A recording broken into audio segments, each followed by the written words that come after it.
Welcome to 13 Minutes of News in 13 minutes or less from Las Vegas. That's right, guys. I did a last mile delivery service down to Vegas, and now I'm down here. A friend of mine works production down here. I might go check out his show this evening and see what the production value is all like. He's somebody I've worked with many times in the entertainment industry. But let's get into some gig news, and then I'll get into a couple things I learned about Las Vegas last night. I've been here many times, but as far as the gig world's concerned. First of all, my last mile delivery service to here went great. Paid everything to the books, waiting to see if I get one back.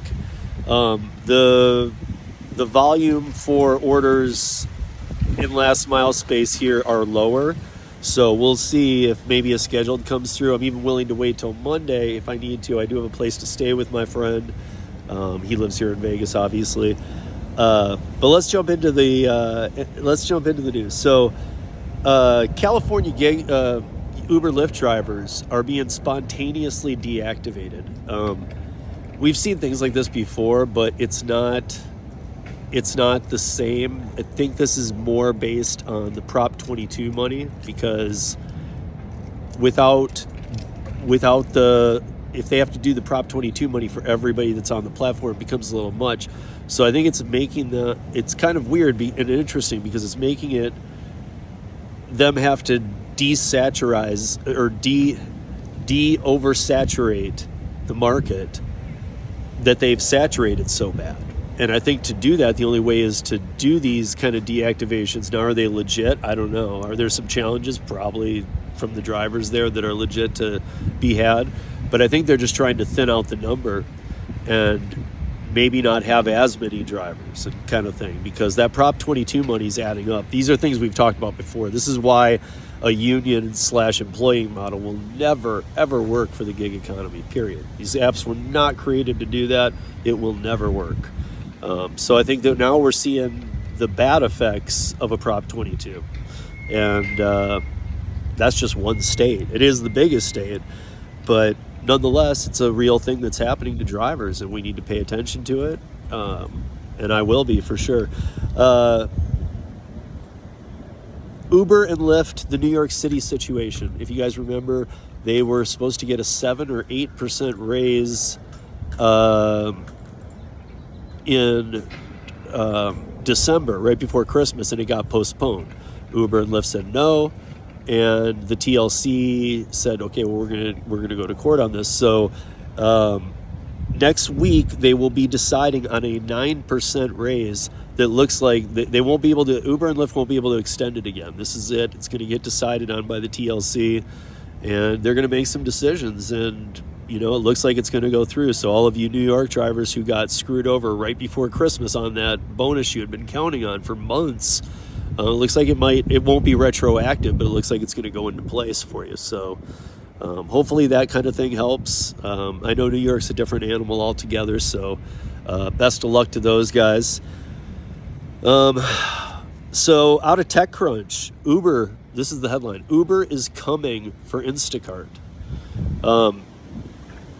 We probably would have already known this. We knew that they acquired Corner Shop out of Peru. They've kind of dismantled the Corner Shop brand, but they've taken on some new strategies. But it looks like they're rolling out for the shop and pays the 3 most common raised issues, which is out-of-stock items, digital payments, and order clarity before accepting. All huge things. These are again, Instacart's falling by the day. There's a few markets that people can say I still do well in. It's okay. But even the good markets, where some of the better markets than mine, have been saying like, well, no, even my market used to be good. Now it's starting to not be so good. So they're falling across the board. Their valuation as a company, it's starting to really show how bad they pay the drivers in most markets.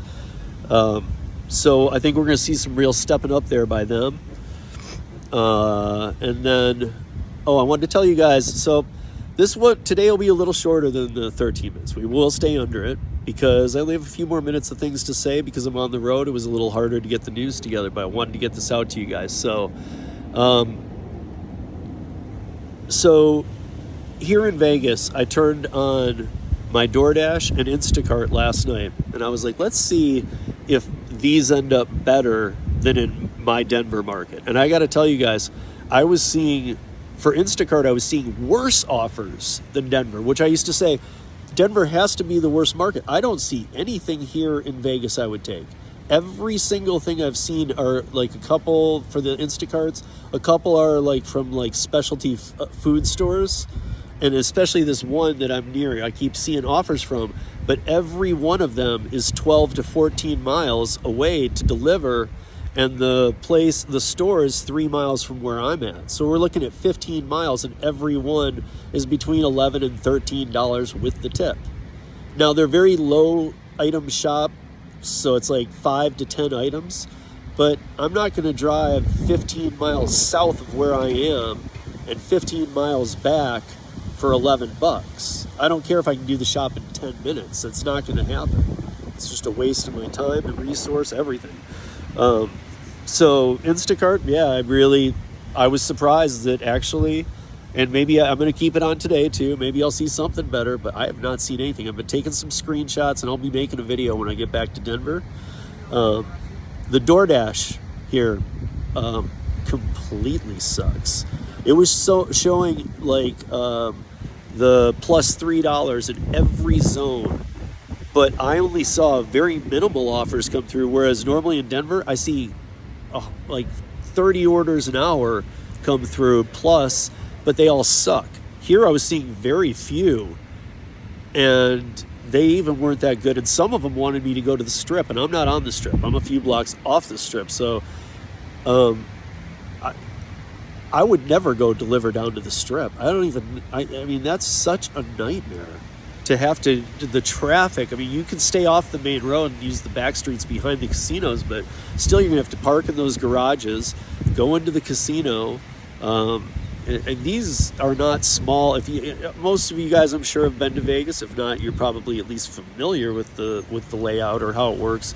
These casinos are monsters. So how you're going to get the food to them, I don't know. So if Vegas people, if you have any insights on DoorDash or Instacart and any tricks that you guys use or what you do, what areas you do it in that can be profitable, I would love to know it. Put it in the comments. And otherwise, guys, we're going to cut this one short today, but I'm going to be making some videos on this whole adventure when I get back to Denver. So next week's 13 Minutes of News will be jam-packed. Again, I'm on the road, so I wanted to at least get out something. Got this out, and I'll be seeing you guys soon. I'll see you next week on Para Presents, the Roundtable on Thursday, doing a last mile thing on Wednesday, TNC Radio on Friday, and 13 Minutes of News next Saturday. And it will be a full-blown news cycle. So till then, you guys, have a great weekend, and be safe, earn smart. Peace.